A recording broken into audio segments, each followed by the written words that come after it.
Okay, hi everyone. This is part 4 of lecture 6. This is about moving things around, and more specifically, this is about what if I want to move a game object within the scene, or i.e. allow the user to be able to move a game object. Now, we already know how to detect key presses. This is in the previous lecture. We know how to move objects. This is also in the previous lecture. And we also know how to detect mouse clicks, which was in this lecture. So let's try and put all this stuff together. So if we want to move a game object in response to a key press, we could do something like the following. Within a script that is attached to the object, it will have an update function. And within that update function, we might say something like this. If input.getKeyDown, keycode.return. So in other words, if the user presses the return key, then do this. Transform.translate 100. In other words, move the object 1 unit along the x-axis.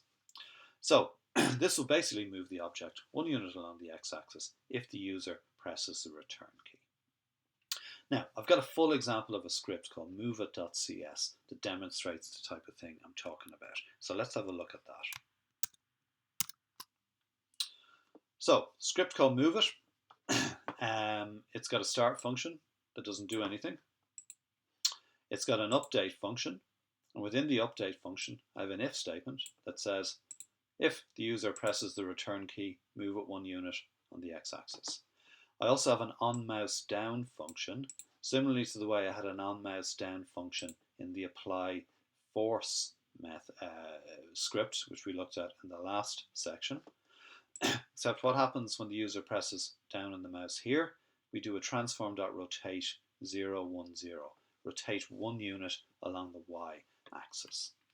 So if I pop over to my Unity editor, I've already loaded this script in as an asset, and now I am going to pick it up and I'm going to apply it to one of these objects. Let's say I apply it to this one. In fact, I've already put the script onto the object, as you can see here. So let's run it and see what happens. Okay, it was this one, I think. Let's move a bit closer. So, if I press the return key, it's being translated by 1 unit along the x-axis, as we expected. I move a bit closer to it, so I can see it a bit better. Press the escape key so I can see the mouse cursor, and then click on it, and it's rotating it. Okay, continually clicking on it will continue to rotate it. If I press return again, it'll start moving it again. Okay, so, I could imagine easily, I think, setting this up so that different combinations of key presses cause different sorts of transformations and so on to happen to this object. So that is both responding to key presses and both responding to mouse clicks.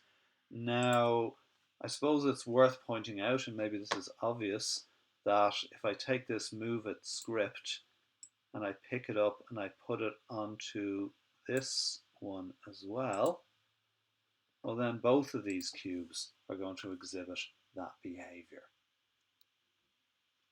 Let's see that in action.